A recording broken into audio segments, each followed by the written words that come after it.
Saudações dermatológicas. O meu nome é Tiago Gondim, eu sou médico dermatologista, coordenador das pós-graduações em dermatologia do Colégio Brasileiro de Medicina e Saúde. Hoje nós daremos início ao nosso curso CBMS em hanseníase e leishmaniose. Teremos hoje nossa primeira aula. Aula 1 será pautada na patologia chamada hanseníase. Falaremos a princípio sobre dados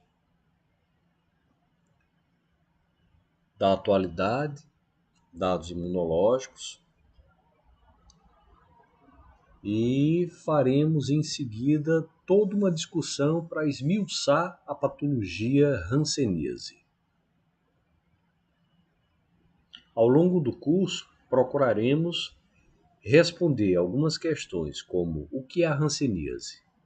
Então, a hanseníase é uma doença milenar, é uma doença crônica que eu costumo dizer que é uma doença para quem pode e não para quem quer. Costumo falar que é uma doença imunológica e hoje falaremos um pouco sobre imunologia da hanseníase. A hanseníase é uma doença que os seus perseguidores, os seus estudiosos, falam ser apaixonante, mas ela traz alguns resíduos que nós observaremos a princípio de uma certa falta de entendimento, de uma certa falta de interesse. Como uma doença apaixonante, uma doença que busca o estudo do seu médico, do seu cientista, ela pode ser desinteressante. Bom, é isso que nós vemos no cotidiano. Os médicos, eles não se interessam muito pela hanseníase e os profissionais de saúde também não se interessam muito pela hanseníase. Isso é uma verdade que tem sido mudada, uma verdade que procuramos a cada dia modificar, trazer a hanseníase para o entendimento dos profissionais de saúde, já que são uma ferramenta importantíssima no controle da patologia. A hanseníase, ela parece ser uma doença negligenciada, uma doença milenar que ainda hoje causa problemas na população. Problemas que referenciam sequelas, uma doença que lambe a pele e morde os nervos. Então vamos procurar entender o que é essa patologia e, entendendo essa patologia, buscar forças para ajudar no seu diagnóstico, que é um diagnóstico que a gente diz que é clínico-epidemiológico. Então, em uma região, em uma localidade, em um lugarejo, onde existe uma endemia em um paciente que mostra uma lesão hipocrômica, uma lesão na pele anestésica, ou hipoestésica ou desestésica, uma lesão que tem desestesia, pode ser diagnosticada como hanseníase. E ao longo dessa nossa luta no curso de hanseníase, nós vamos procurar entender os exames, vamos procurar entender como e para que servem os exames, como solicitá-los, por que solicitá-los, já que a hanseníase é uma doença de diagnóstico clínico epidemiológico. E ao longo do esforço para entendimento da patologia, vamos buscar também o entendimento de como cortar essa cadeia que transforma um sujeito sadio em um sujeito sequelado. Onde é que o médico ele consegue combater essa patologia? Onde é que o profissional de saúde ajuda nesse combate, ajuda nessa transmissão do conhecimento para derrotar a hanseníase. Ainda hoje o Brasil é um país com ricos casos de hanseníase, alta incidência e alta prevalência. Nós tivemos, nos últimos momentos, com o advento da pandemia, uma piora nos índices da hanseníase, possivelmente, visto que nós teremos a avaliação desses números que vão mostrar que houve sim uma negligência durante os anos da pandemia no tratamento e no diagnóstico da hanseníase. Então, por que ainda uma doença que tanto maltrata? Vamos entender o porquê desse maltrato, por que essa doença é maltratada, porque ela é mal diagnosticada, porque ela é mal entendida. Então, essa é uma doença que ainda hoje provoca sequelas físicas, sequelas mentais. É uma doença onde falar sobre o preconceito ao paciente com hanseníase é uma realidade. Já foi muito pior. Na época que era conhecido como lepra, foi motivo até de mudança do seu nome para hanseníase, a doença de Hansen, para que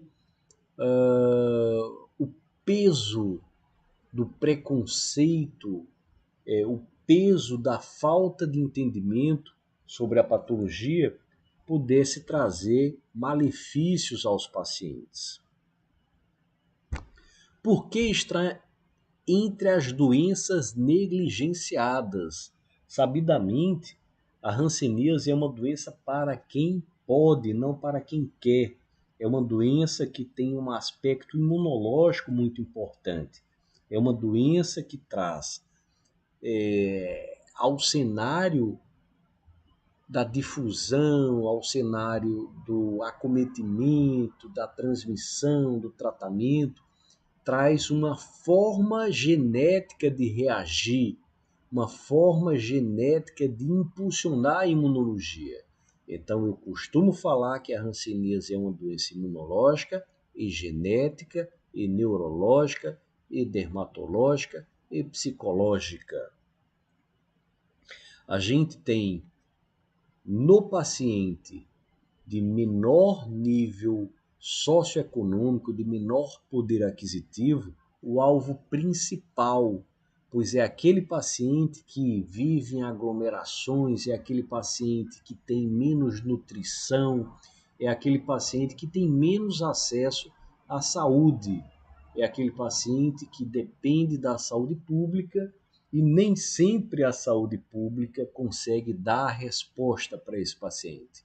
Então, a gente tem como obrigação transmitir conhecimentos em todos os níveis de educação, em todos os níveis de saúde, para que a hanseníase seja entendida e que nós tenhamos essa patologia fora do rol das doenças negligenciadas, fora do rol das doenças endêmicas. Quais os pilares para o seu combate? Então, um dos pilares é isso que estamos fazendo. É isto que estamos fazendo, que é a difusão dos conhecimentos sobre a patologia. Nós teremos também o tratamento precoce. Quanto mais rápido a hanseníase é tratada, melhores são os parâmetros posteriores. Menos o paciente multibacilar vai trazer infecção dos seus pares. Quando eu falo seus pares, eu digo o seguinte: o indivíduo infectado, um pai infectado, ele tem mais tendência a transmitir para os seus filhos, para a sua prole, do que para o cônjuge, do que para a sua esposa, visto que a genética dos seus filhos é mais próxima à genética do pai. e é mais fácil que aquele indivíduo geneticamente predisposto venha a adquirir a hanseníase. Então, como pilar, nós temos informação, educação, tratamento, temos acompanhamento. Quando falamos em tratamento, tratamento precoce e o entendimento sobre o que é a hanseníase. Então, a hanseníase é uma doença infecciosa causada pelo Mycobacterium leprae. O Mycobacterium leprae, ele vai produzir no organismo do hospedeiro um tipo de reação.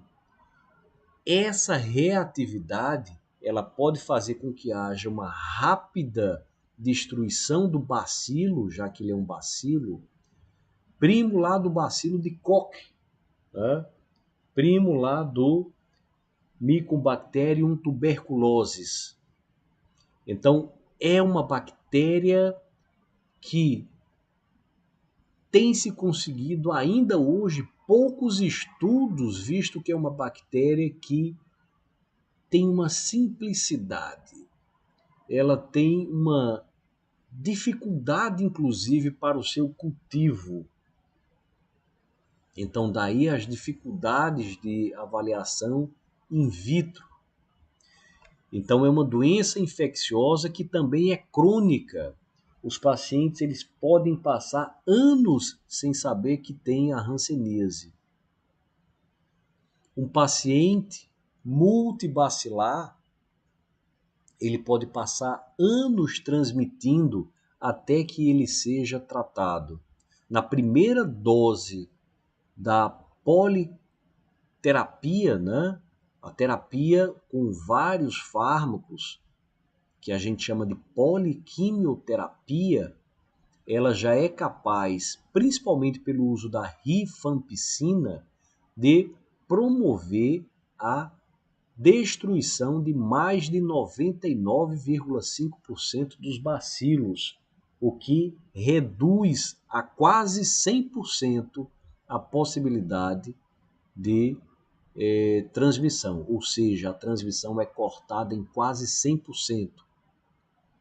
É uma doença granulomatosa. Nós veremos na parte imunológica que essa doença ela provoca granulomas estáveis nas suas formas tuberculoides e granulomas instáveis nas suas formas vichovianas.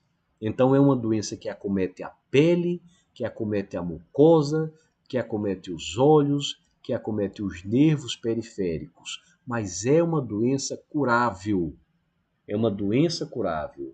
Na primeira dose de rifampicina, mais de 99% dos bacilos são destruídos, ficando apenas alguns bacilos que ficam escondidos dentro de algumas células nervosas, principalmente as células de Schwann.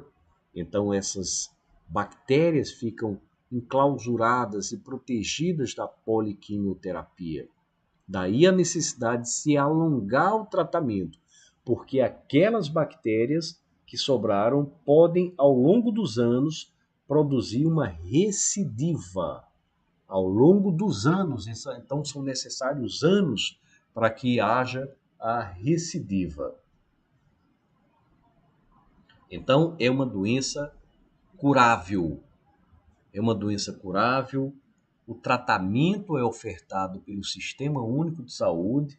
Na realidade, existe uma organização internacional japonesa que doa as medicações da hanseníase, doa a poliquimioterapia para o mundo todo. Doença provocada pelo Mycobacterium leprae. Um problema de saúde pública.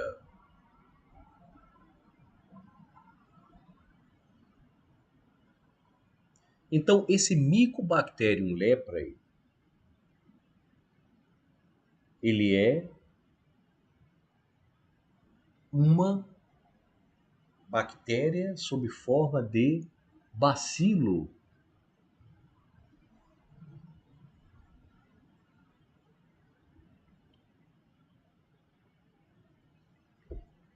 Essa bactéria, ela se organiza sob o que falamos, sob a forma de globias, que são essas junções. Então aqui está um grupamento de bactérias. A gente consegue ver ainda alguns bacilos separados, mas vimos principalmente globias, que são ajuntamentos dessas células. Essas células elas vão trabalhar normalmente dentro das células, ou seja, essas bactérias elas trabalham dentro dos macrófagos, dos histiócitos.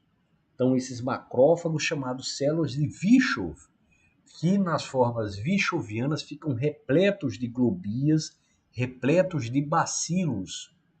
São chamadas células espumosas. As células de Virchow, repletas de globias, de bacilos. Uma fotografia para que a gente entenda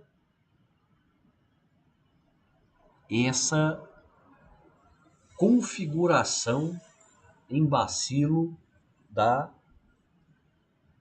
bactéria, do Mycobacterium leprae, do bacilo. Temos a baciloscopia, onde observamos, onde vemos essas imagens.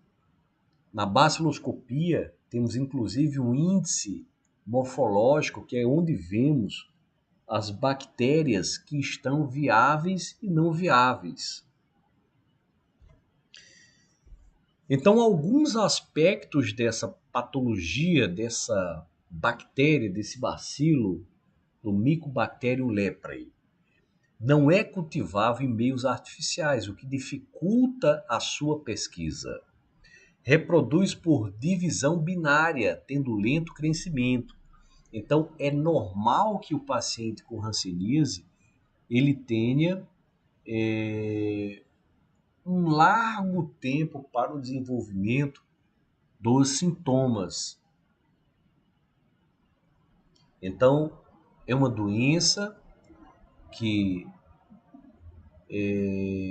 ela tem uma possibilidade grande de transmissão, contudo, alguns indivíduos é que vão ser suscetíveis para a infecção, para a continuidade da infecção, visto que a grande maioria vai conseguir derrotar o bacilo rapidamente.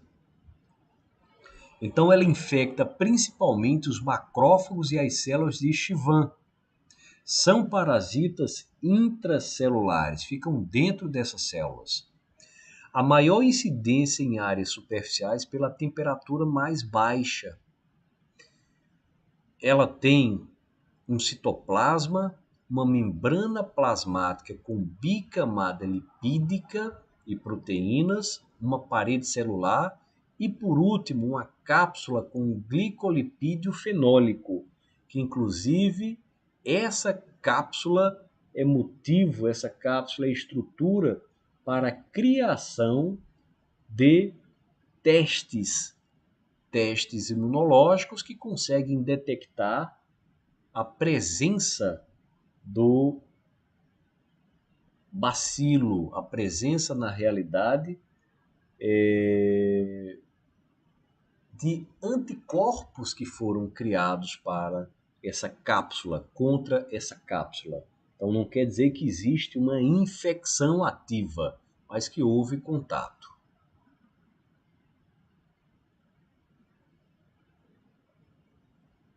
Então aqui é a morfologia que a gente acaba de falar. Lá em cima, nessa cápsula, o glicolipídio fenólico, depois uma bicamada lipídica e, por último, a parede.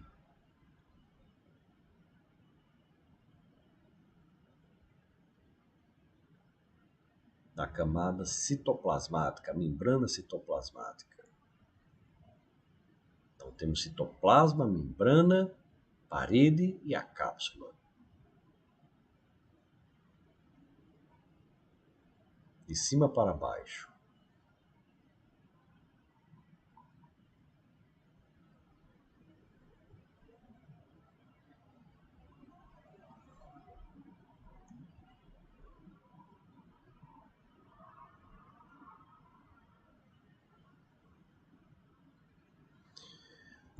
Os aspectos do adoecimento. Para que o indivíduo contraia a hanseníase, ele precisa de um contato prolongado com a micobactéria. Esse contato prolongado só acontece quando uma pessoa que é susceptível para a infecção tem contato com um paciente disseminador, que é o paciente multibacilar, o paciente virchoviano, e um contato prolongado, contato íntimo e prolongado. Então, isso acontece no trabalho, isso acontece na família. É mais fácil pegar em casa do que no trabalho, obviamente, porque a genética dos indivíduos no trabalho é genética diferente dos indivíduos em casa, é genética parecida. Então é sugerido que apenas uma parcela dos humanos é susceptível à infecção, uma pequena parcela inclusive. O controle genético ele participa dessa dinâmica da doença. Então alguns indivíduos é que vão ter susceptibilidade do seu sistema imunológico à infecção e vão responder de forma diferente.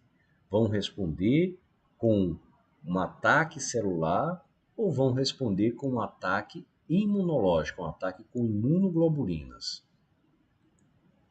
Então é uma doença espectral exatamente por causa dessa forma de reagir. A doença espectral nos aponta para um espectro onde há ainda uma força celular de reação e um polo onde não há essa força celular, onde existe um aumento muito grande do número de bacilos. Então, dessa forma, nós temos bacilos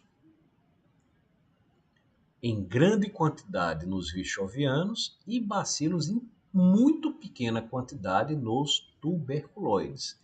Então, essa é uma doença espectral e vamos falar nas manifestações clínicas. É uma doença onde há casos de lesão em pele e no nervo, onde vemos poucos bacilos, e casos onde temos lesões disseminadas, inclusive até em órgãos, outros que não a pele, e nós temos também uma grande quantidade de bacilos. Então é uma doença espectral.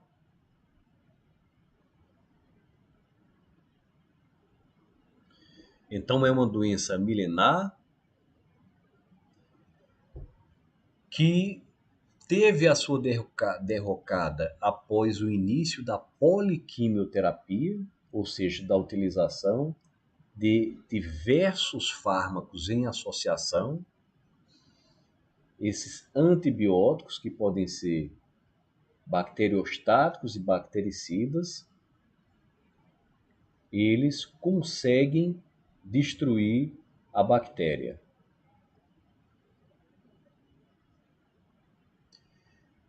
Interferem com a qualidade de vida, causam afastamento social, exigem uma visão multidisciplinar.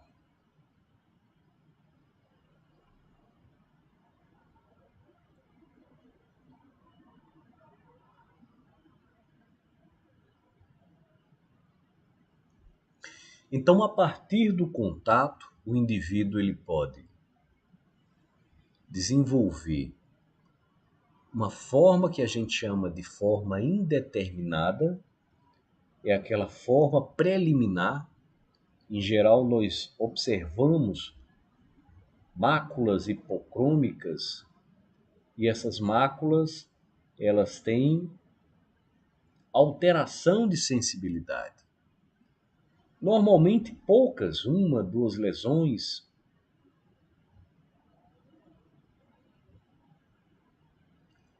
Nós podemos ter outras formas de reação.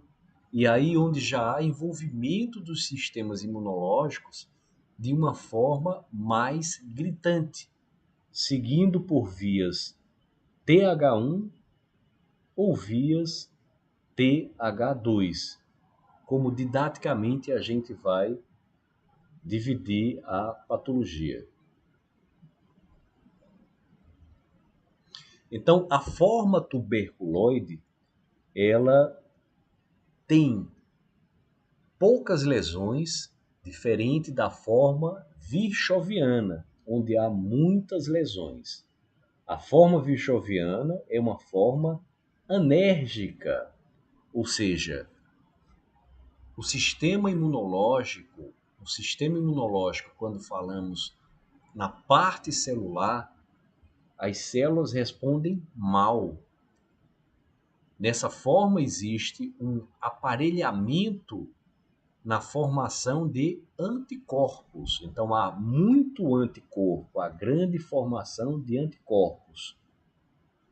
Já na forma tuberculoide, existe uma grande ação celular. E nós temos três formas que ficam entre os polos, formas interpolares. Uma dimorfa tuberculoide, onde existe uma maior conexão à forma tuberculoide, ou seja, ainda poucas lesões, um pouco mais que a forma tuberculoide, que em geral mostram lesões que inclusive fazem diagnóstico diferencial com dermatofitose, porque são aquelas lesões muitas vezes circinadas de bordos elevados, que referenciam a formação de granulomas. Então aqui nós temos granulomas estáveis, poucos bacilos. Na baciloscopia, em geral, não conseguimos ver esses bacilos. Já na forma virchoviana, o outro lado do polo, nós temos uma alteração da forma de defender das células. Então, os linfócitos aqui, os linfócitos TH, eles têm pouca força. Nós temos mais linfócitos relacionados à produção de anticorpos. Então, os linfócitos B, os plasmócitos, são mais afeitos a esse polo. E aí temos uma forma interpolar, que é a dimorfa virchoviana, muito parecida com a virchoviana, ou seja, muito mais lesões, um pouco menos que a virchoviana. E temos a dimorfa, que é uma forma que está entre os polos. Então ela parece com a tuberculoide, parece com a virchoviana. Na realidade, parece pouco com as duas, porque ela está ali com resíduos de cada uma. Então aqui nós temos, inclusive, a forma dita foveolar, a formação dita foveolar, que é aquela lesão que temos um bordo interno bem marcado e um bordo externo mal marcado. Isso a gente vai ver quando estivermos discutindo as manifestações clínicas. Então, a partir de um contato, o bacilo ele tem que vencer a integridade do epitélio, principalmente aí a imunoglobulina A. Então, para que o indivíduo ele seja infectado, ele tem que ter o bacilo vencendo a integridade do seu epitélio respiratório. Então, a infecção ela é transmitida por via aérea. Ele tem que vencer esses fatores solúveis e as imunoglobulinas A, que estão lá no epitélio à sua espera.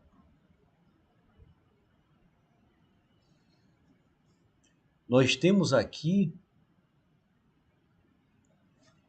a presença, a relação nesse contato das células de apresentação, ou seja, esse bacilo ele vai ser identificado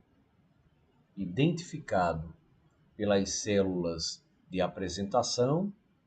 Essas células vão levar informação para as células de memória, para que essas células possam fazer a destruição do bacilo em fase posterior. Então, é aquela sistemática onde existe a apresentação em linfonodos, com transformação das células naked em células de memória.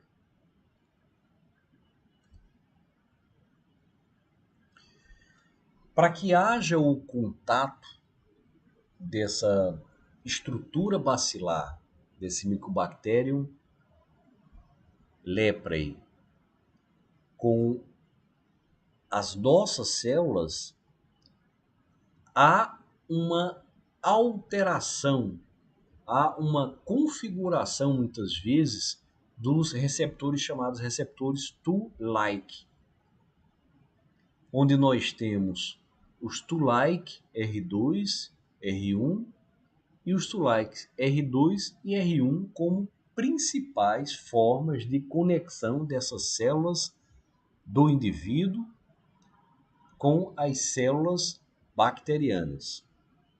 Então, vamos depois nos debruçar sobre essa orientação sobre os receptores celulares que dão vazão ao encontro de nossas células com essas bactérias. Principalmente, a gente tem nos receptores Toll-like 2, receptores Toll-like 2 como sendo os mais importantes na infecção pelo bacilo. Essa apresentação às células T trazem ao local de infecção as células natural killer, que são linfócitos que destroem as bactérias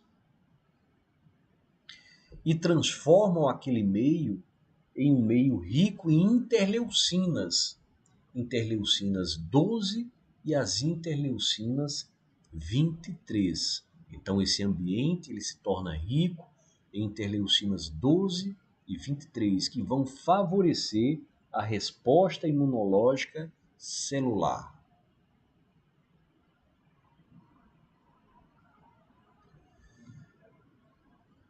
Então, as células dendríticas da mucosa nasal, elas têm importante papel de ligação e apresentação desses bacilos ao sistema imunológico, lá nos linfonodos.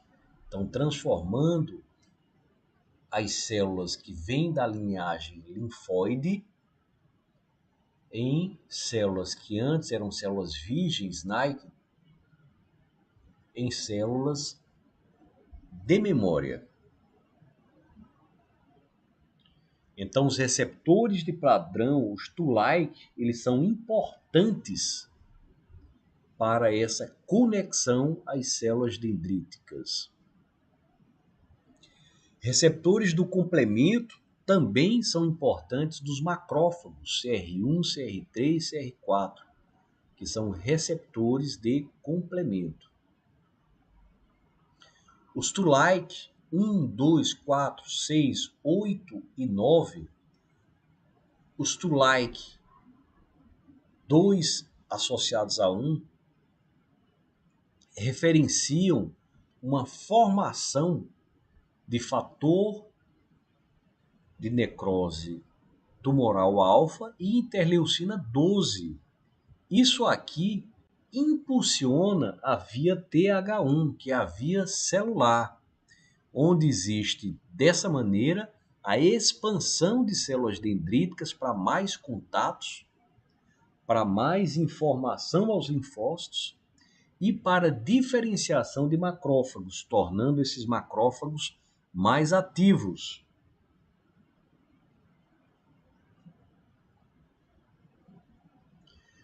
Os receptores intracelulares NOD-like receptors também estão relacionados a esse processo de defesa. Então, nesse contato, nós temos aí algumas células, macrófagos, que também são células que terminam por trazer mecanismos de apresentação. Os macrófagos, eles ajudam a defender a partir da liberação de óxido nítrico, que destrói as bactérias e torna os macrófagos mais ativos. Também ele abre mão de radicais superóxidos, peptídeos antimicrobianos, as catelicidinas e beta-defensinas 2. As interleucinas 5 e interleucinas 10 vão participar nesse mecanismo de defesa e vamos discutir quais interleucinas exploram a estimulação de defesa e quais interleucinas exploram a desestimulação dessa defesa. Então, ainda a interleucina 15, as células dendríticas fagocitam essa bactéria, fazem o seu processamento e apresentam aos linfócitos. Produzem citocinas e quimiocinas que vão estimular os sistemas TH1 ou TH2. O TH1 como sendo celular e o TH2 humoral, ou seja, produção de anticorpos. E com os macrófagos, produzem interleucina 12, que estimulam as células T-Nave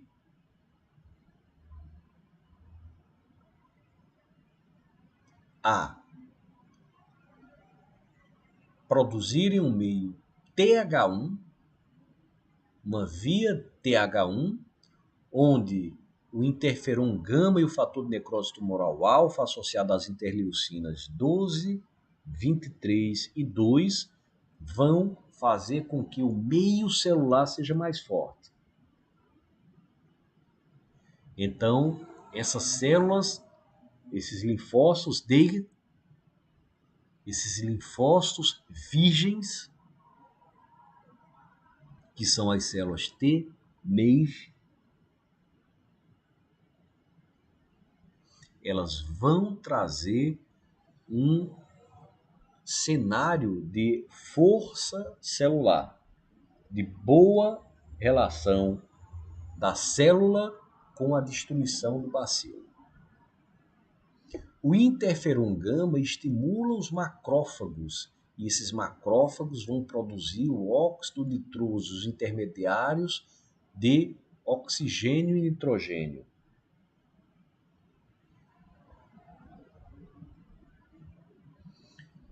Também vão ativar a enzima óxido nítrico sintetase para facilitar a produção do óxido nítrico, importante na destruição bacilar. E vão inibir o TH2. Então, o interferon gama, que é produzido nessa estimulação associada aos macrófagos, vão ajudar a inibir o TH2. O fator de necrose tumoral alfa é importantíssimo na estabilidade do granuloma. Ativa macrófagos e ativa o TH1, então o sistema celular. As células se tornam mais ativas.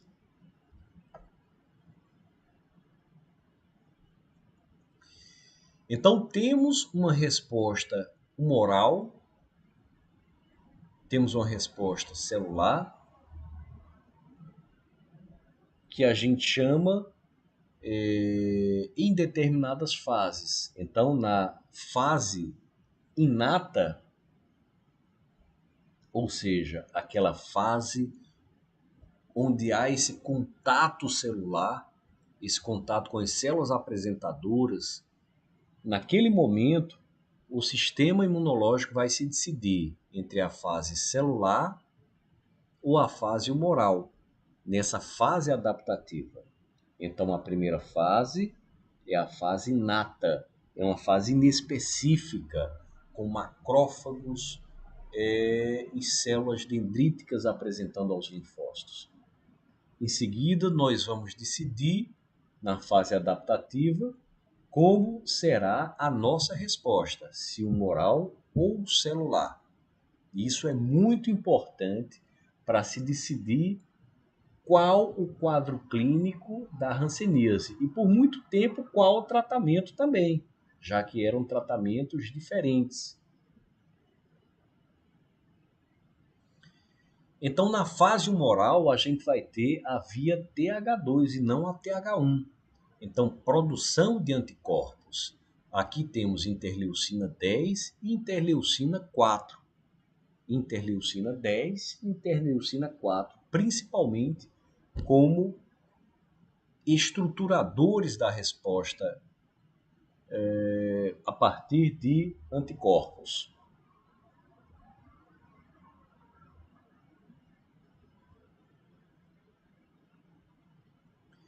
O Mycobacterium leprae,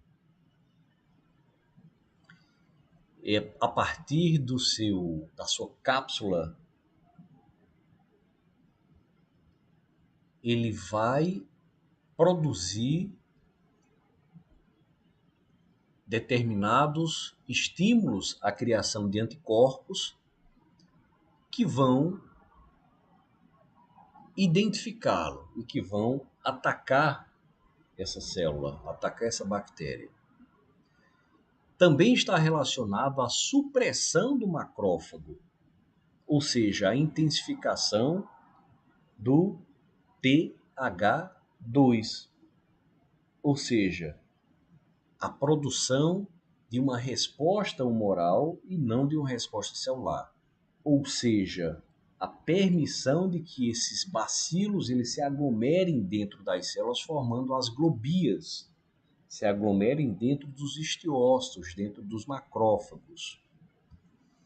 Aqui nós temos o fator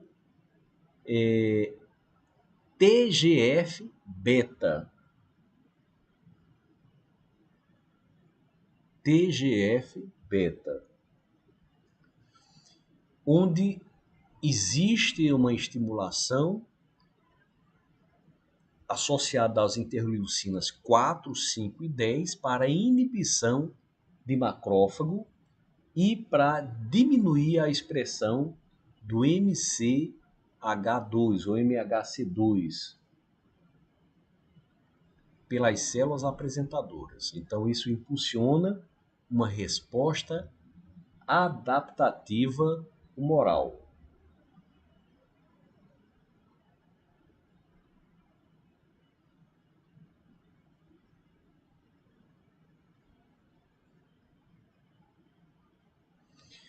A interleucina 4 diminui a expressão daquele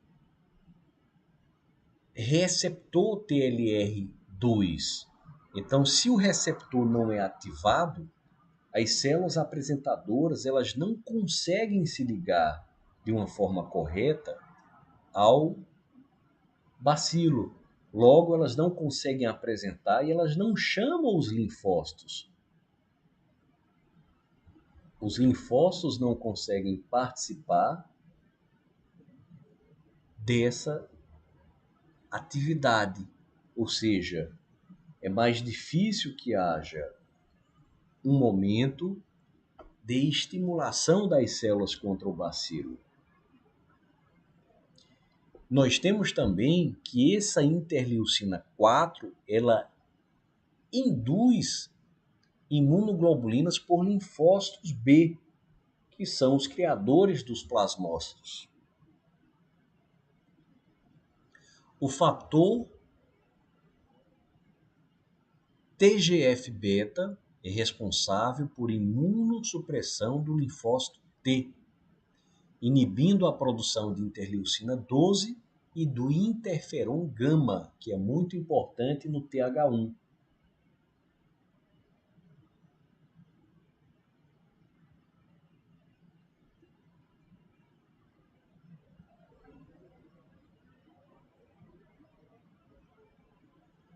A interleucina 5 também é responsável pela produção dessa via TH2, que inibe fortemente fator de necrose tumoral alfa ligado ao TH1 e a interleucina 12 ligado ao TH1 e estimula a interleucina 4 ligada ao TH2.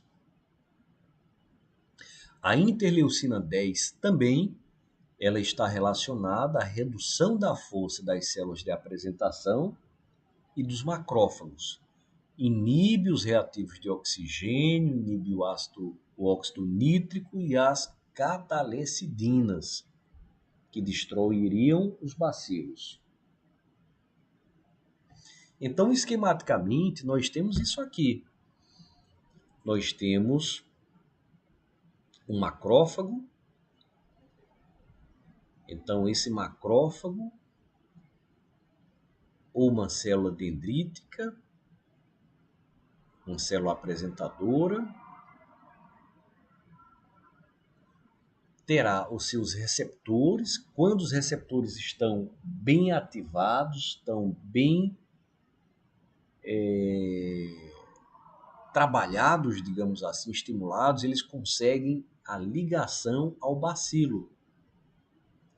Com essa ligação ao bacilo, eles fazem um meio rico em interleucina 12 e 23, facilitando a resposta celular. Essa interleucina 12 e 23 vão estimular os macrófagos.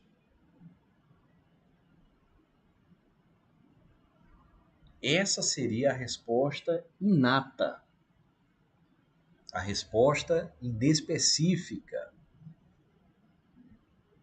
Eu não preciso estimular absolutamente nada.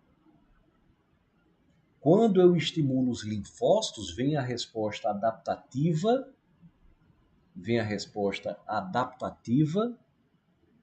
celular.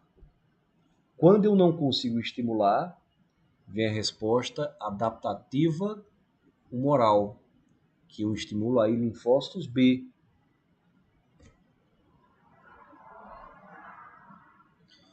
As células virgens, Nike,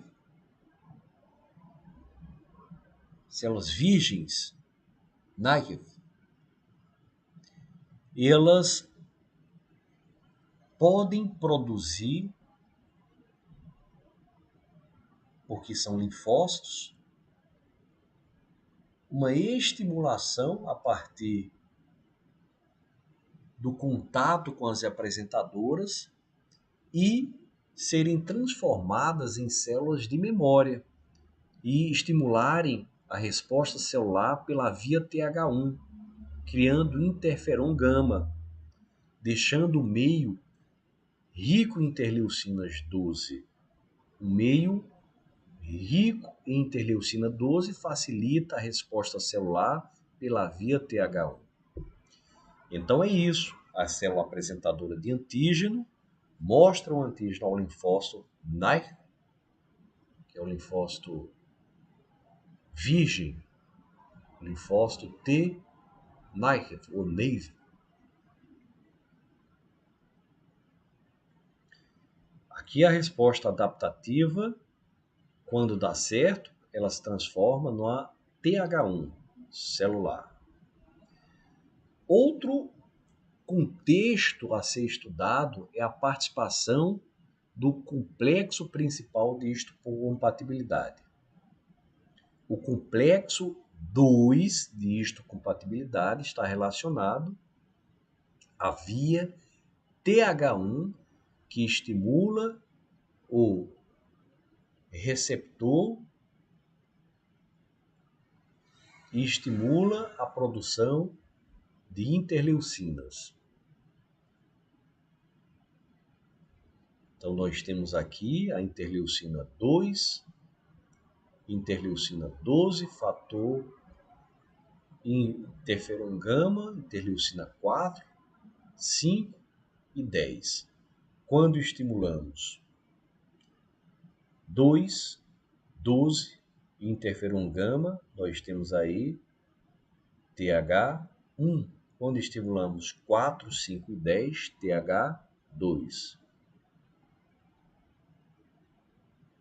Então, temos os linfócitos T e B. Então, a partir da ligação do bacilo, as células de apresentação, nós teremos a decisão pelas vias TH1 e TH2.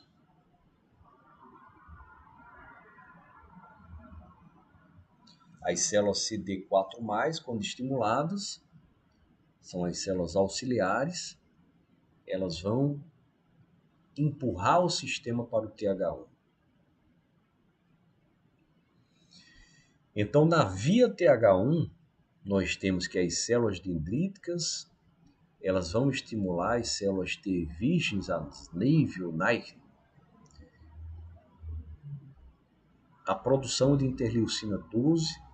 Depois nós temos a produção de interferon gama, linfotoxina, alfa e interleucina 2. Isso faz com que os macrófagos fiquem mais ativos e principalmente o fator de necrose tumoral estimula granulomas estáveis. As células de Langerhans, elas vão ter um papel importante porque são apresentadoras. Elas, quando têm os seus receptores True-like estimulados, elas conseguem captar esses bacilos de forma mais especializada. O fator de necrose tumoral vai ser produzido, existe a inibição do TH12 e isso elimina o bacilo. No TH1, nós temos interleucinas 4, 5, 6 e 10 que terminam por reduzir a defesa celular, aumentando a quantidade de bacilos. E aumentam a proliferação de linfócitos B e plasmócitos que vão produzir os anticorpos anti-PGL1, ou seja, das estruturas da cápsula bacteriana.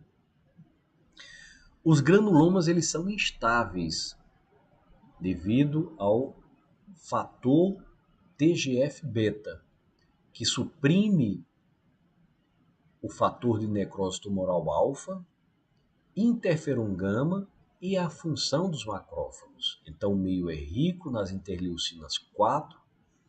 A interleucina 4 está relacionada a essa suspensão da atividade do TLR2, o Toll-like tipo 2. A interleucina 5 e 10, ela inibe a interleucina 12. E o CD4, né? Ela vai se transformar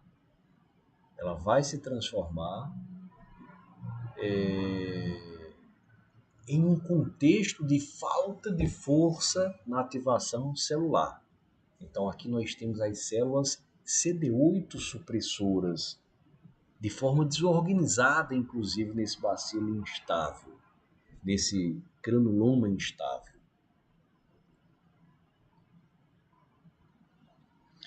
Então, a via TH1 acontece da seguinte forma. Nós temos os bacilos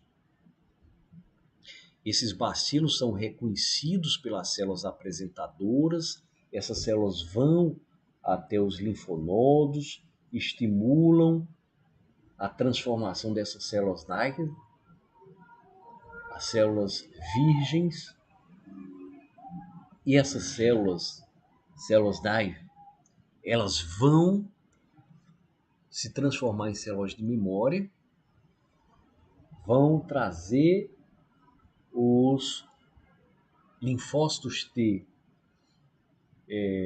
os linfócitos que são as natural killer, para destruição desse bacilo. Então, logo, existe aqui a produção a partir dessa estimulação linfocitária de interleucina 2 e interferon gama. A gente tem a interleucina 12 e 23 também, as linfotoxinas alfa. Então, isso aqui no meio onde o bacilo está, vai trazer repercussão celular. Então, nós temos que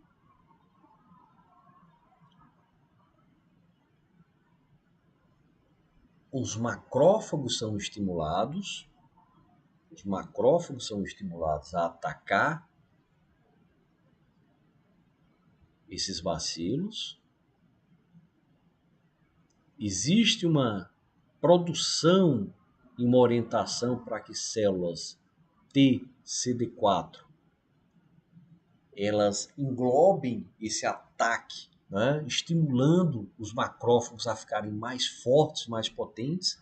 E por último chegam as células CD8, na parte periférica do granuloma. Então isso aqui é um granuloma.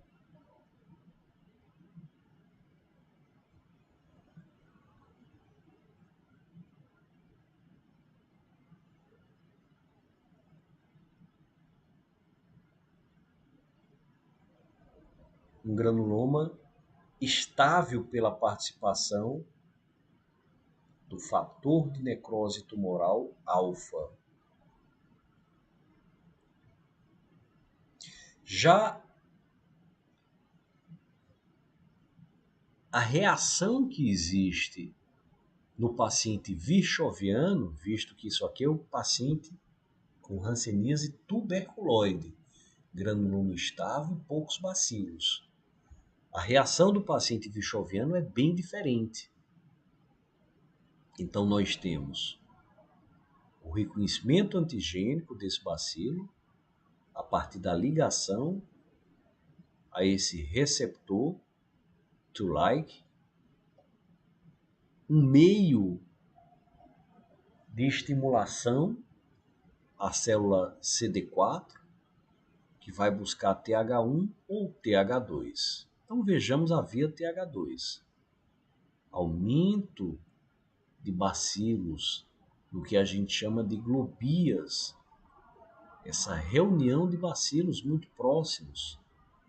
E a gente tem aqui um meio rico em bacilos. Em produção de anticorpos anti-PGL1 contra esses bacilos. Um meio onde o fator de transformação de crescimento, um meio onde o fator de transformação de crescimento, o TGF-beta, ele vai inativar os macrófagos, vai reduzir a função do fator de necrose tumoral alfa e do interferon gama. Então nós temos um meio rico em bacilos. Aqui são chamados os linfócitos supressores, os CD8. Eles vão fazer um granuloma instável, rico em interleucina 4, interleucina 6, 5, 10. que não conseguem fazer granuloma estável. Por último, são chamados linfócitos auxiliares, o CD4. Então, esse granuloma, ele não é um granuloma intenso. E aí nós temos, inclusive, que a formação dos granulomas estáveis, eles muitas vezes provocam muita destruição. Então, os pacientes tuberculoides, eles têm condição de muitas vezes terem alterações neurológicas graves.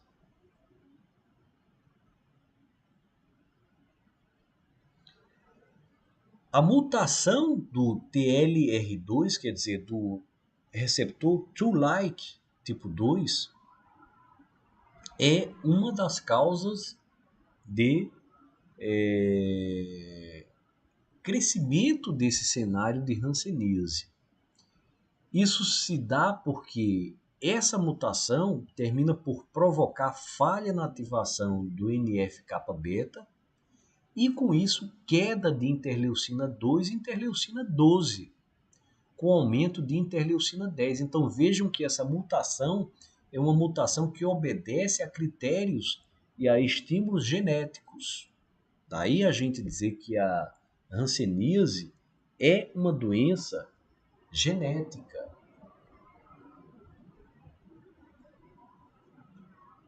Aqui para que a gente lembre a formação dessas células, 5 a 10% do total de linfócitos T são CD4 periféricos, são responsáveis por manutenção da autotolerância imunológica e regulação da resposta imune frente às infecções.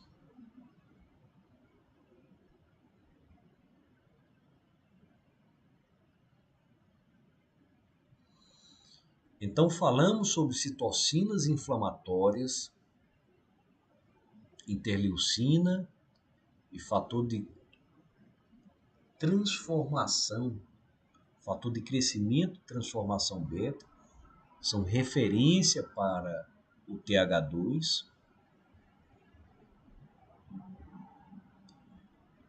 O CD25, ele identifica o receptor da interleucina 2, leva a célula a ter efetor apoptose. As células citotóxicas produzem interrupção do ciclo de células T efetoras. As moléculas em sua superfície inibem a proliferação celular de TCD4 e há uma inibição da função de células apresentadoras do antígeno. Então, isso é via TH2.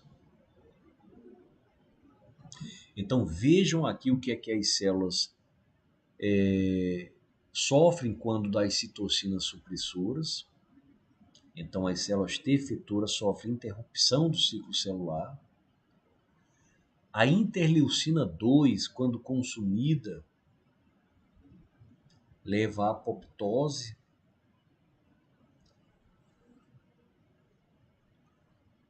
E essas moléculas de superfície, essas moléculas secretadas, como a gelectina, elas interrompem o ciclo celular. Então vamos fazer aqui um comparativo TH1 e TH2 da hanseníase. A TH1 ela tem resposta celular, a TH2 tem resposta humoral. A TH1 tem granulomas estáveis, a TH2 granulomas instáveis. A TH1 tem forte ação do fator de necrose tumoral, diferente da TH2, e a fator de necrose tumoral que produz granulomas estáveis. Os macrófagos e células de Langer são estimulados no TH1, então há muita destruição da bactéria e há muita estimulação de linfócitos a partir da apresentação. O TH2 tem supressão dessas células. No TH1, os Toll-like têm maior expressão, ou seja, existe maior conexão da bactéria à célula apresentadora. Isso é bom porque há mais destruição, há mais estimulação celular. No Toll-like, o Toll-like no TH2 tem menor expressão. A quantidade de anticorpos anti-PGL1 na TH1 é baixa porque tem pouco bacilo. Na TH2 é alto porque tem muito bacilo. Então, a TH1 é paucibacilar. A TH2 é multibacilar. Aqui é só o início, é o pontapé inicial para o nosso estudo em hanseníase. Então, na próxima aula, nós vamos ver as formas de hanseníase. Nós vamos ver a classificação da hanseníase. Vamos falar sobre o histórico da hanseníase. Então, todo o esforço para que nós tenhamos conhecimento sobre essa patologia. Hoje vimos como é que ela reage.